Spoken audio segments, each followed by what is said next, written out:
wathi uJehova, ngibonile ukuhlupheka kwabantu bami abaseGibhithe, ngizwile ukukhala kwabo ngenxa yezinduna zabo zokubamela, ngiyazazi izinsizi zabo.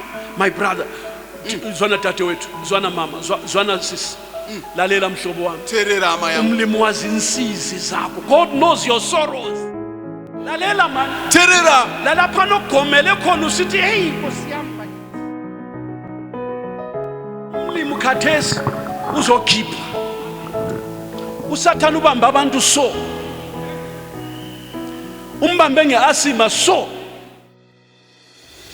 anatha amaphilisi kwenza so, ahambe enyangeni kwenze so, uyagomela umuntu usathana ubamba abantu so, abe athe umuntu akulanto angayenza khona phansi. Kodwa zwanini madoda kithi, zwanini badlali kamlimi, phakathi kwengxaki yona lesi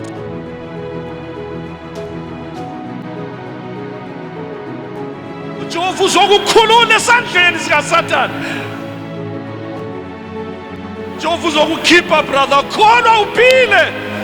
Mbonge uThixo ngephasika, mbonge uJehova ngephasika.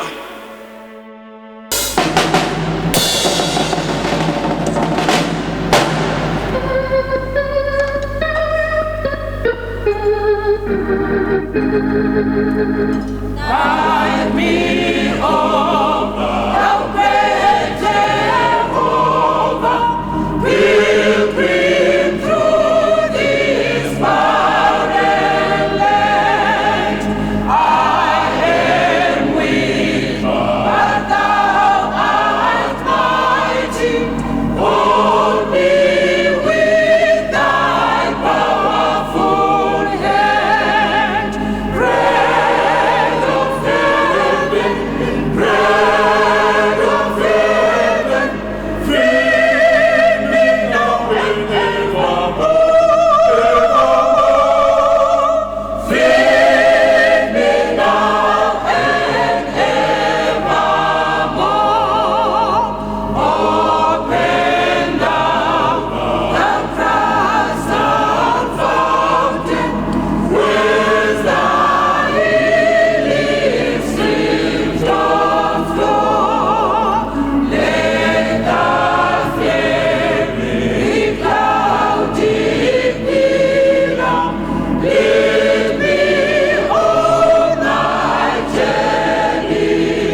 ukhululiwe bongi Nkosi. Haleluya.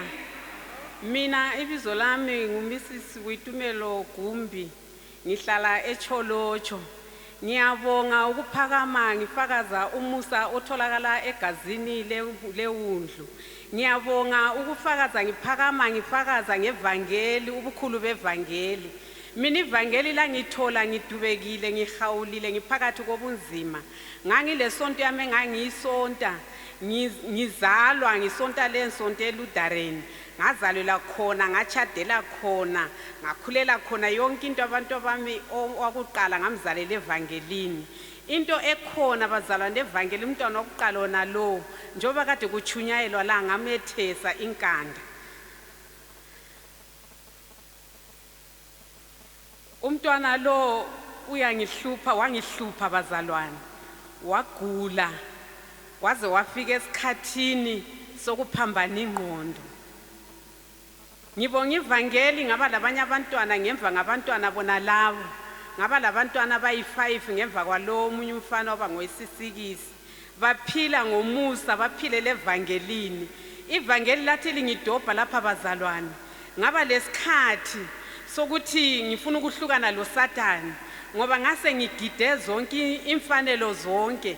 Mina ngangigide emabhawa. Nganginatha utshwala ngenza konke okuphambi kwami ngisithi ngiyakhonza ngile bhaji ngingazi into engiyenzayo.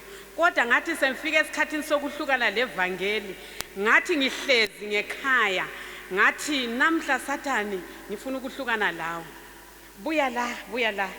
Come my friend, come ngasebedroom ngathi hlala la. Zwana mngani wami. Ubungumngani wami isikhathi sonke side sonke lesi. Ngadlala lawe yonke indawo ngangena emaphathini ngagida ngaze ngafika phezulu ezimoteni ngiwina ngisenzana ungidlalisa ngayo yonke indawo. Sathani zwana ngalesi sikhathi. Namhla la sehlukana la. Namhla la sehlukana Sathani ngithi buya hlala la. Antu usuhlezi ungumngani wami phela. Asithandane njengokuthandana kwensuku zonke. But kodwa namhla sehlukana. Ngicela namhla lapha Sathani phuma uhambe. Pack yours and go. Phuma Sathani uhambe. Ngangikhuluma lo muntu wayengekho kodwa ngimbiza ngisithi Sathani ngoba vele ungisebenzisa angimboni. Kodwa ngathi hlala khona ethehlezi ngathi namhla uyaphuma la. Phuma uhambe. Pack yours and go Sathani. Now I said pack yours and go. Phuma. Ngavula umnyango ngathi phuma hamba. Ngaguqa ngathandaza. Ngathi ya. Nansi indlela evangeli le. Mele ngidene endlela ngoba ngake basevangelini uba wangikhipha evangelini ngokungasazwanani ikhasi singale sehlukana. Ngathi mina sengibuyele evangeli ngathi zwana mphefumulo wami. Le indlela yokuphila le. Nanga umntwana engimzeleyo ngimethesa inkanda nangu uyanhlupha. Ngazozala abanye abantwana ngabazalela evangelini. Ngathi ngifika la ngacela kuNkulunkulu wangizala ngokutsha. Wangingcwelisa wangimbesa ngamandla moyo ingcwele. Ngizala abantwana laba ngabazalela evangeli amzange bafaka umuthi anzange bathini. La namhla baphila bonke bakwanile abayi5 baphila abalamuthi abalani balemuli zabo. Ngibonga umlimi ngenxa yokuthi laba abantwana balabantwababo abazukulu bami ngingake labantwana abazukulu abayi13. Laba bonke bazukulu abetheswa ngamuthi abalani baziphilela ngomusa kamlimi. Ngibonga umlimi bazalwane. Ngiphakamela ukubonga umlimi umusa kamlimi ukuthi nginje ngisendaweni yeCholocho ngibona umuntu kamlimi ezofika lapha engiyabe ngikhona. Hawu ngingumuntu wani mina okuthiwa khona umuntu kamlimi uyafika endaweni lapha engikhona. Uyafika esikhathini esiningi umuntu kamlimi edlule sendaweni zeCholocho. Wafika umuntu kamlimi last year ngo-October bengiphathekile kusukela ngoJanuary. Ngiphathekile ngihamba unyawo lwami lubuhlungu lolisithende. Ngidliwa bazalwane. Ngisizwa ukuthi kulento engidlayo. Uma ngihamba nginyathela so unyawo lwami luthi ngani kulento edabuka phakathi. Kodwa kulasilonda akulani. Akukhanyi lutho. Ngidliwa nje. Ngithi malungidla unyawo so ngirahe ngithi Jesu. Bethi bengikhala abanye bathi hayi wena zwana into zabantu lezi. hamba uye ebantwini bakhona bakulungisa uhlezi lo muntu nangu uyakwanisa ukulungisa ngathi mina uma kuyikuthi isikhathi sokuthi ngidliwe kangidliwe uma uSathane engidla kangidle kodwa lizafika lelo la ngazathutha khona uzathutha kuphela uzathutha uSathane ngabe lokhu ngiphila from January kwaze kwafika uNovember October wathi edlula umuntu kaMlimu besiye emchadweni bechadisa untombazana last year bathi bedlula befika kimi ngathi ngenhliziyo engakafiki ngathi namhle fika la ngimbamba kuphela ngiyaphila namhle fika khona ngimbamba kuphela ngiyaphila bafike ekuseni sivuke ekuseni langa lingakaphumi senza sebesiqokodla ukuthi abantu bakaMlimu befike ngoba nganhlala ngikhala ngithi inkosi yami manje umefika umuntu kaMlimu ngijayela ukuthi umefika lapho ngiyabe ngiphuma ngigijimela izimoto ngibiza ngithi welcome umuntu kaMlimu ufike ekhaya fika namhla ngizamgijimela njani ngiqhula kangaka ngingasakwanisi ukuhamba sengiyisilimo wafika umuntu kaMlimu uthe efika ngathi baba mina semphilile ngathi baba mina semphilile for sure ngaphila khonapho ubuhlungu engangibuzwa kusidle enyameni esithendeni ubuhlungu bahle baphela banyamalala ubuhlungu bokudla lobuya ngoba ngangidliwa bazala ngasithi ngilele mphakamisa unyawo so njengombhobho phezulu ukuze ngize ngizwe ukuthi ngilale kumele ngithathe ithawulo nduthandele but wathi efika umuntu kaMlimu la siye ngaphila ngathi la noma kuthiwa umhlangano nasibuyinza buya hawu bazalwane bathe befika eshop into abangakaze bayenze bangena abazalwane bonke ubaba wathi ngenani phakathi bangena phakathi kwahlatshelwa wachumayela ubaba wathi asiguqeni isithandazi kwaguqwa phakathi kweshop bathandaza ubaba wathi sifuna ukuthiyela isibusiso mina ngambhekela isibusiso ukuthi ngizathola imoto ngithi kumbe ngizathola lokho but ngabona ukuthi ngathola isibusiso sempilo ngoba ubuhlungu lobu bebuphakama busiza la buthi bungafika lapha ngithi ngiyama so ngisikolo lesithi khutshu ukuthi ngani ngawela phansi ngase ngithi uma ngilala ngase ngithi ngamisa ikhanda sokuthi ngidinga umoya ukuthi ngizwe ukuthi ngathola umoya ukuthi ngiphefumule ngangizibona ngingothi ngathi ngitsho ngiyahamba emhlanganweni noma kunjalo kose kusithi uSathane wazonda wathi akwenzakala ukuthi abantu bakaMlimu bangaguqa phakathi la ngase ngiphiwa kwathiwa khona Zwana ngibizwa ngomnikazi wendawo lapho engirede khona wathi buya la uDecember yena lo uyaphuma kwase kusele 1 week uDecember ngiyaphuma ye uDecember lo mhla ka1 uyaphuma yebo hayi kulungile hayi ngiyabonga asahlukana ngahlala sokusiyavula umhlangano sesithi impela ngibuye emhlanganweni wambiza futhi wathi Zwana anti lina lijayela ukuthi liyahamba emhlanganweni from mhla ka12 lize lefika mhla ka1 lokho lisemhlanganweni ishop le angifuni ukuthi ivalwe ngoba uma ungavala lapha ama customer amafika lapha babe sebefuna ukudla la bakudla nga uyaniswelisa ama customer ngoDecember ikho nsithi uphume ha ya wambopha uSathane ngathuma ubaba ngathi buya wathi ekhuluma njalo wathi umntana wakho uTotende ungamtsheli ubaba ngokho ungamtsheli ukuthi ntsho njalo kodwa bathi indawo le waphinda wathi indawo le kodwa ibusisekile ngenxa ukuthi umholi wena umuntu omkhulu ongaka uyafika phakathi kwale ndawo kodwa ngizwa ngilovalo bathi hayi uyahamba ngathi baba hamba uye emhlanganweni noma kuthiwa singabuyi lithandaze abantu bakaMlimu ngathi ngitshela umholi ngathi hayi isikhathi somhlangano umuntu kaMlimu ngamhlupha ngeke la singene nemthandazweni lemuli sangena emthandazweni mina ngisetsho lo wangilanda phakathi komhlangano kwakumhla ka19 wangilanda kwakusebusuku izulu lisina ngangakatshayisa ukuze kufike u9 isanda ukuseva abantu abakade bebuye ukuzokudla wangilanda wathi hawu anti ukhona mina yengikhona baba wathi hayi anti ngibona ngani ngizabhodla ngibona ngani inhliziyo yami izabhodla hayi lokho kade ngikuxotshela khona anti hayi sengibhodlile hayi awusaphumi hlala sebenza anti sizabona ngoJanuary ukuthi kuyabe kuhamba njani le rent wayesengikhwezele irent ikhwezwe ngeviki eyi1 ukuthi ngenyanga endlu uzabubhadala 1500 mina ngambhadala all along 500 rands esithi ngenxa ukuthi indawo levela ilama customer kodwa wasentithenze ikhwezele ukuthi wathi 1500 mina ngathi hawu Nkosi yami ngabe lingalehlisela lithi 800 wathi hayi ngilakho ukuthi ngithi 2000 ngoba indawo le ngeyami ngiyenza intando ngendawo le ngenza lokho engikufunayo le ndawo yami ngakuyayenza vele ngawo wonke ofika la kule shop ngavele ngimeza abe ngufazi wami ngavele ongena lapho renta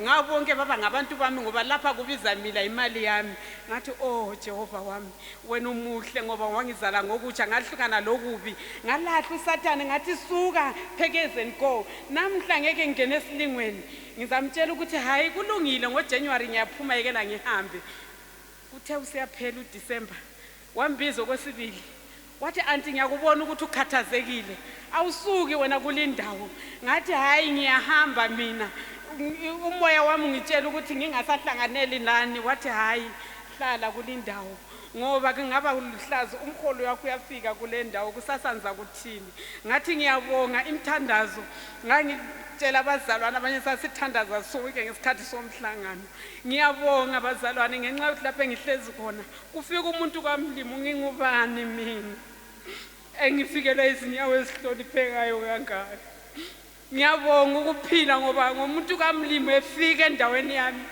ngaphila ngahle ngaphila khonapho ngiyahamba kuthe insuku khona ngapho ngisalwisana kwase kusithi umsipho uqalisa olunye unyawo futhi unyawo lonke ngasoka ngani ngihlatshiwe ngameva ngathi nibangulani bantu mbangulani ngithi nginyathela so amatshe emanengi kodwa kuyabe kuhlaba indawo eyi1 hawu ngathi kutotenda kuphakathi komhlangano ungandingela abana abangathandazela phakathi kobunzima wandingela abafundisi banthandazele efoni ngiyambonga uMlimu ngenxa yokuthi ngasehlule kuhamba ngihamba ngomuntu odonsa inyawo ngingakafiki le 60 years ngase ngiyisigoga ngibonga ukufika kwababa umholi endaweni yami ngikubonga kwami Mphamela ukubonga amandla atholakala egazini likaJesu. Mphamela ukubonga ilanga lamhla ka2 January lapha uNkulunkulu angisindisa khona. Mina bengiphila kulomhlaba ngazalelwa kulona leli ivangeli. Kodwa zange ngithande ukugqoka isigqoko zangikhona yizo ade zingani ziyangisinda. Benisithi isigqoko ezinde ziyangishiselisa. Kodwa amabhrugwe bengiwagqoka emade njalo echiselisa. Ngihlala khona lapha egedini lenkonzweni. Ngibabona abazalwane bengena bephuma intshumayelo ngiyizwa nsuku zonke. Inhliziyo yami ngilahle ukuthi kodwa wena ungafa uzakuya ngapha umama wakho ahambe eparadise uzahamba esihogweni eyokutsha. Enda kulamuntu ozakulandela azokuchumayela esihogweni. Ngibonga uthando lukaBaba uZulu ngoba nsuku zonke la nqade enhlangana laye noma nginjani ngizibonke namhla ngiluhlaza ube imisi imoto angikhulumise unjani mntanami. Kazange angitshatshe nje langelanga elilodwa. Kodwa ngithe mhla ka2 January anzange ngingene umhlangano wonke kwaze wafika umhla ka1 January ngisithi ngiyezwa ngikhona phana nxa umuntu edlule embiza esithi asambe enkonzweni ngithi ngiyezwa ngikhona phana nje ama speaker avuliwe la kanye ngangisizwa abazalwane. Kodwa mhla ka2 January ngabuya khona lapha ubamholi wachumayela phezulu laphana ngayehlelwa ngamanye amandla angisusa ebhentshini angivisa esiguqweni ngezwa ngifikelwa yikubonga okukhulu ngezwa ngifikelwa yikuthula ngezwa ngifikelwa ngumoya ongcwele ungehlela ngezwa usithi ngibonge bazalwane ngafikelwa injabulo engakaze ngibe layo empilweni yami. Bazalwane ngiyambonga uMlimu ngoba uMlimu akakhethi. Namhlanje ngilokuthula empilweni yami umphefumulo wami ulokuthula okukhulu. Ngiyazigqoka izigqoko ezinde ende ngiyazithanda kakhulu. Lemsebenzini nxa ngihambanga ngeuniform ngihamba nginje so. Ngiyambonga uNkulunkulu othembekileyo.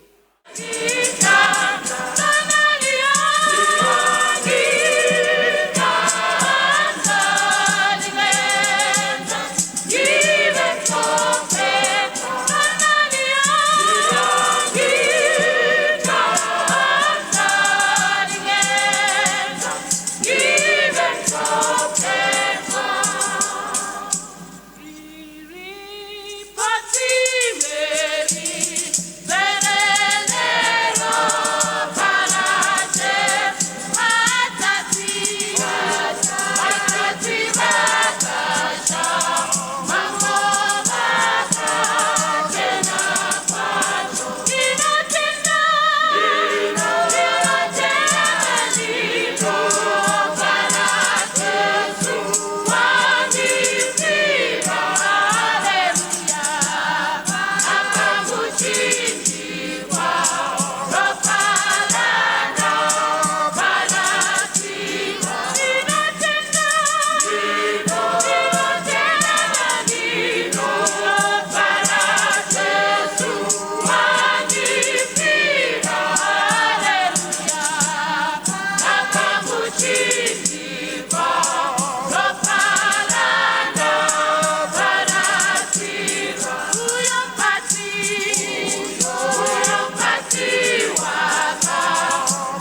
Asivale namehlo sithandaze nini.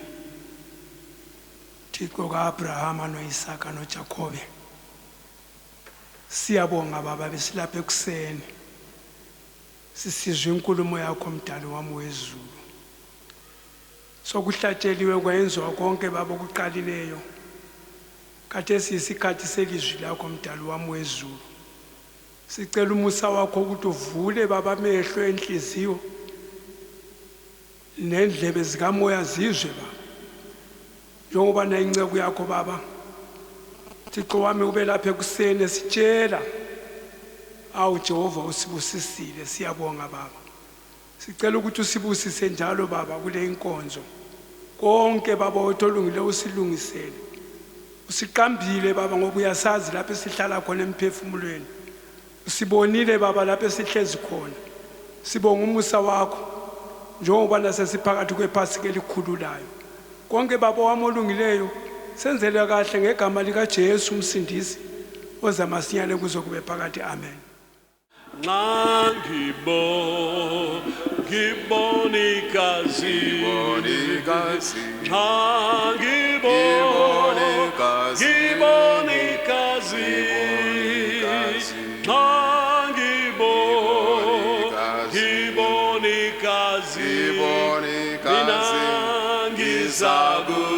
Ngizagu Jula Kananda Dawona ropa Kananda Dawona ropa Kananda Dawona ropa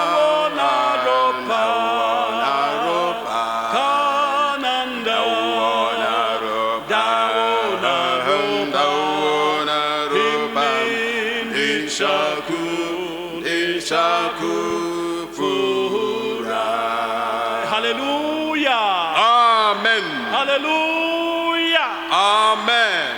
Sithara shengari tendwe. Igama lenkosi malibongwe. Asihlaleni phansi sizwe ilizwi likaThixo. Tigare ipasi tinzwe shokorashe. Siyambonga uThixo ngendaba yePhasika. Tinobathenda mwari nenyaya yePhasika. iPhasika liyakhulula. Phasika rinosunungura. iPhasika liyakhumbula. Phasika rinorangarira. Amen. Amen. uThixo wakhumbula abaIsrayeli. Mwari wakarangarira vana vaIsraeli. Wakhumbula uvumelwano lakhe loAbrahama, loIsaka, loJakobe. Amen. Akarangarira chibvumirano chake sungano yake na Abrahama na Isaki na Jacob. Umlimi angakukhangela so Mwari akakutarisa so uyakhumbula ukuthi wena wakhuluma yena wathi ulo ngumuntu wami ngizenzele mina ukuba abonakalise udumo lwami.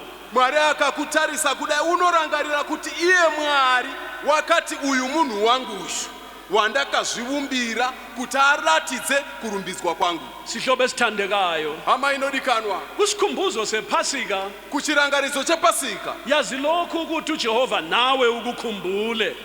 Ziva ichi chinhu kuti newevo Jehova vakurangarira. Uzwile ukukhala kwakho, Jehova vanzwa kuchema kwako, ubonile ukuhlupheka kwakho. vaona zvakare kutambudzika kwako. Hallelujah. Manje uthe esebonile, Zvino Mwari vavona, uthe esezwile, vanzwa, kukhona kwenzileyo mahlabezulu. chiripo chimwe chinhu chavakaita. Jehova wehlile. Amen. Mwari vaburuka. Amen. Hallelujah. Amen. uJehova wehlile. Mwari vaburuka. Ya uzobona ukuthi kuyini kanti kangaka. Vauya kuzoona kuti nokuda kweiko zvakadai so. Njengomzali othehlele ekhaya lakhe labantwana bakhe. So mubereki unoti akagara pamusha pake navana vake, Abantwana bedlala phandle. vana vachitamba panze apa, Angezomunye wabo akangonzwa mumwe wavo ehlaba umkhosi. achiridze mhere. Umama ukhipha imbiza esitofini ayichiye khona lapha. Mai vanobisira kure poto iri pasitovu vaisiye yakadaro, Agijima ephandle. vamhanye vachimhanyira panze. Into yakuqala Chokutanga uthi kwenze njani? vanoti zvaita seiko. Lalela brother, terera La umlimi uyakubuza uthi kwenze njani kanti ukhala kangaka. newo masikatano mwari vari kukubvunza kuti neiko kuchema kudai Umtshele lokho kufunayo uJehova. chimutaurira zvaunoda izvozvo masikatano Nxa ufuna ukuzalwa kutsha, kana uchida kuberekwa kutsva tshono taura wathi Nkosi woti ishe ukuba ngizalwe kutsha. kuti ndiberekwe kutsva Uyathanda ukuphiliswa na? unoda kuporeswa here Tshono njalo taura saizvozvo wathi Nkosi woti ishe ngithanda ukuphiliswa. ndinoda kuporeswa Haleluya. haleluya Omunye nomunye kazikhulumele. mumwe nomumwe ngazvitaurire masikatano Nangu uJehova hoyu jehovha njengomzali ozwe umntwana semubereki wanzwa kuchema komwana ekhala phandle achichema panze apo uphumile esihlalweni sakho uJehova. wasumuka wabva pachigaro chake jehovha Wehlile uThixo wezulu nomhlaba. waburuka ivo jehovha mwari musiki wedenga napasi Namhla uyabuza khathesi kuwe iye zvino unobvunza iye zvino so kwauri uthi kwenze njani? zvaita sei Ukhalelani? unochemei Wabuza wathi uthanda ukuthi ngikwenzeleni na? vakabvunza vakati unoda kuti ndikuitireiko uBhathimeya waphendula wathi bhatimeya wakati ukuba ngibone Nkosi. ishe kuti ndione Qonda iproblem yakho ikhulume kumlimi. doma dambudziko rako chairo uritaure Glory to God. amen Ukuba ngibone Nkosi.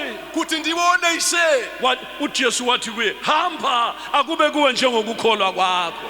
ishe jesu vakati enda ngazvive kwauri sokutenda kwako Enye indoda yafika mumwe murume akasvika yamthole kusinagogi akamuwana ari musinagogi efundisa achidzidzisa ngezindaba zasezulwini. nyaya dzokudenga Lindoda le murume uyu yayinobulepheru wakanga ana maperembudzi wasesithi kuJesu akati kuna jesu Nkosi ishe uma uthanda kana muchida ungangihlambulula.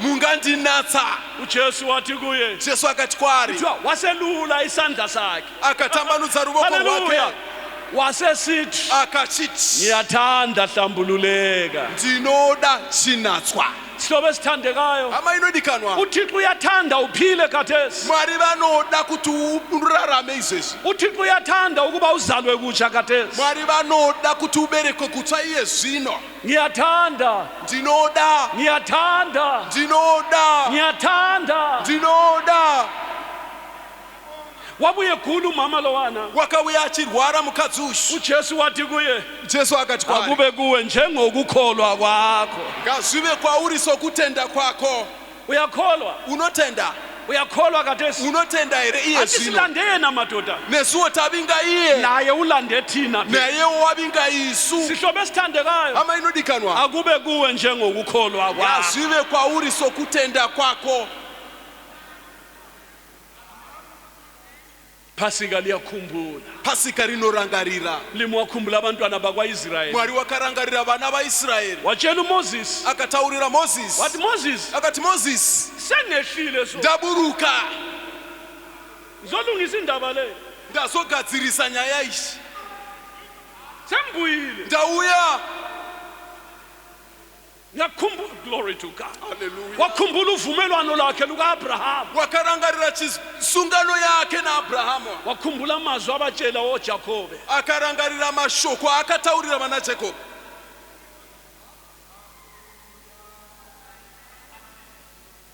Namhlanje ukhumbulile futhi. nasi warangarira zvakare Yikho ebuyile phakathi kwethu. ndosaka vaburukira pakati pedu mwari Umlimi makakuvula ilihlo lakho umbone. mwari ngavakuzarure ziso rako uvavone Glory to God. amen wonderful Inkosi mayivula ilihlo lakho la ngaphakathi. mwari ngavazarure ziso rako romukati Lawe uyibone lindo newe uone chinhu ichi igvuthayo iro kodwa gwenzi lingapheleli. rinobvuta moto risingaperi Moses waphambuka mozisi wakatsauka uthethi sho akati achiti meso apo wabonakalila ntuthu akaona hapana neutsi igwenzi kalipheli. gwenzi hariperi Wathi into bani le? akati chini Wathi rudziisi uthi uyasondela akati achiswedera uJehova wakhuluma. Haleluya. mwari akachitaura Amen. amen lakithi mahlabe Zulu beduwe amatsokwenu uJesu wehlile lapho khona phakathi kwethu Jesu waburukira phakathi pedu uripo masikatano aya yicorona yini ikorona ere uJesu uthi ngehlile kuzobona ukuthi kuyini Jesu unothi ndaburuka kuzoona kuti chinyi yiTB iTB ere uJesu uthi ngehlile ukuzobona ukuthi kuyini Jesu unothi ndaburuka kuzoona kuti chinyi yisibeletho chibereko ere uJesu uthi ngehlile kuzobona Jesu unothi ndaburuka kuzobona kholwa mhlobo othandekayo tenda amainodikanwa uzabona ukukhanya uzabona ubukhosi bukaJehova uchaona kubwinya kwaJehova ake sifunde futhi tidzidze izvakare encwadini kaExodus kuna Exodus haleluya uthi ke umlimi lapha ku chapter 3 verse 8 siqalise ku verse 7 wathi uJehova ngibonile ukuhlupheka kwabantu bami abaseGibhithe ngizwile ukukhala kwabo ngenxa yezinduna zabo zokubamela ngiyazazi izinsizi zabo my brother zwana dadewethu zwana mama zwana sisi lalela mhlobo wami terera amaya umlimi wazi insizi zakho God knows your sorrows Mwari vanoziva kudanidzira kwako uJesu uyazazi insizi zakho hey Mwari vanoziva kuchema kwako kudanidzira kwako uthi uyazazi Mwari vati vanoziva umlimi ukubonile Mwari vavona nechekare umlimi ukuzwile ukhala Mwari vakunzwa uchichema lalela man terera lalapha nogomele khona usithi hey inkosi yami bakithi naipo paya pawagomera uchiti veduwe nai Mwari wangu umlimi ukuzwile Mwari wakunzwa ipo that's paya why today ubise yona le intshumayelo yona le kusaka nasi Mwari vawinza maridzo ishi hlangana lokuphila kwakho enkosini sisangana nokurarama kwakho kunashe umlimi ubone wena Mwari vavona iwe yikwethe lamhla uchunyayelwe kanje ndo saka nasi Mwari vati zviparidzwe sezvizvi futhi yikwethe wena ube khona ethempelini ndo saka vaita kuti newevo uvemo mutemberi nasi uyakholwa unotenda here akube kuwe njengokukholwa ngazvive kwauri sokutenda kwako verse 8 amen ngehlile ukuba ngibakhiphe esandleni sabaseGibhithe ngibakhuphule kulelozwe ngibayise ezweni elihle elikhulu ezweni elivama ubisi nezinyosi endaweni yamaKhenani namaHethi nama-Amori namaPerizi namaHivi namaJebusi verse 7 zvino Mwari akati zvirokwazvo ndavona kunetswa kwavanhu vangu vari muEgipita ndikanzwa kudanidzira kwavo nokuda kwavatariri vavo vamabasa nokuti ndinoziva kuchema kwavo verse 8 glory to God ndaburuka kuti ndivarwire mumavoko avaEgipita nokuvabudisa munyika iyo ndinovaisa munyika yakanaka huru nyika inorerera mukaka nouchi iko kunogara vaKhanani navaHeti navaAmori navaPerizi navaHivhi navaJebusi singakadluli lapha ku verse 7 tisati tapfuura paverse 7 nansi into okuthiwa ngilitshengise yona hechimwari chavati mtungamiriri vatiratidze iye zvino bantu jaha lapha buya lapha malinga umlimi uzayenza into leyi Mwari vachaita chinhu ichi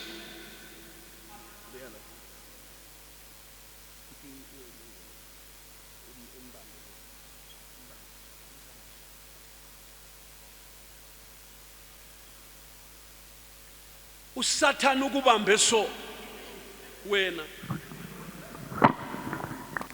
uverse 7 uthi yena verse 8 ngehlile ukuba ngibakhiphe esandleni sabaseGibhithe verse 8 ndaburuka kuti ndivarwire mumawoko aveGibhita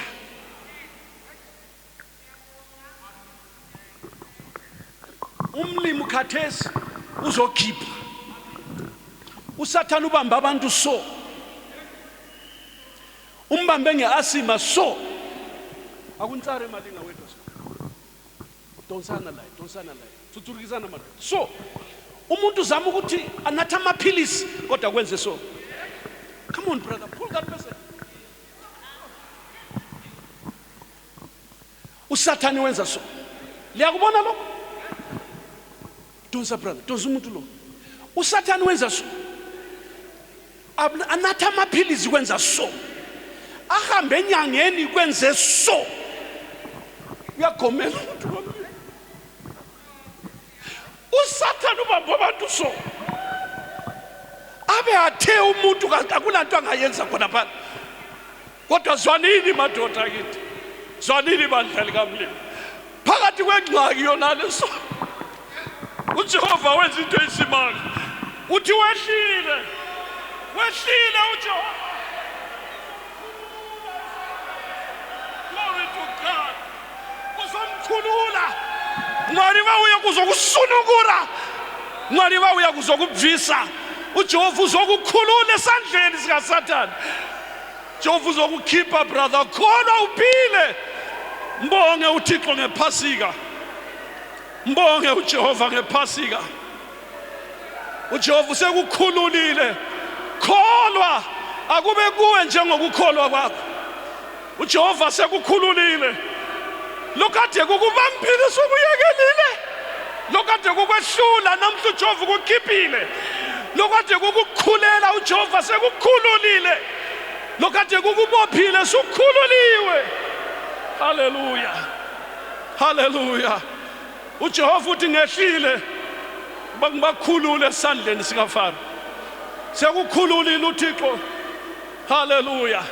Kwenziwe ngegama lika Jesu. Sukhululiwe. Sukhululiwe ngegama lika Jesu. Umlimi wehlile. Ubakhiphile esandleni sabaseGibhithe. Ukukhulula esandleni samadimoni. Mwari wadu kukusunukura busungwa. Mwari wadu kukubvisa muutapwa. Madimoni angakubata ayenda nezita la Jesu. Mwari wakusunungura nasi. Glory to God. Umlimi sekukhululile. Uthi ngehlile ukuba ngibakhulule. Ngibakhiphe esandleni sabaGibhithe. Namhla uphumile esandleni sika Satan. Uphumile esandleni seGibhithe. Mbonge uJehova mphefumulo wami. Nakho konke okuphakathi kwami makubonge igama lakhe elingcwele. Hallelujah. Siyabonga baba. Umsa wakho uhlezi phakade. Ngiyabonga Jesu. Kwenziwe baba, kwenziwe. Kwenziwe ukukhululile baba. Ngiyabonga Jesu, ngiyabonga baba. Ngiyabonga Nkosi. Glory to God.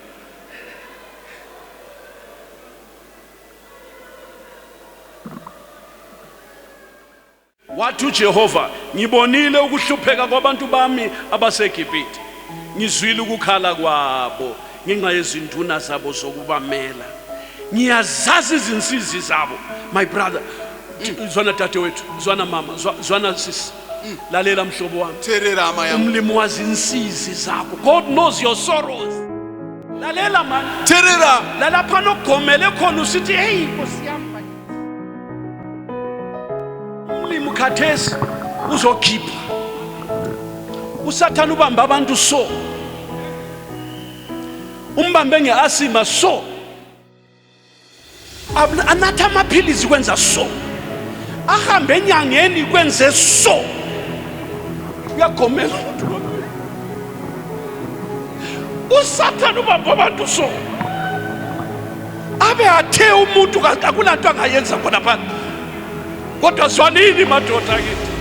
Zwanini bandlali kaMlimi. Phakathi kwengxaki yona leso.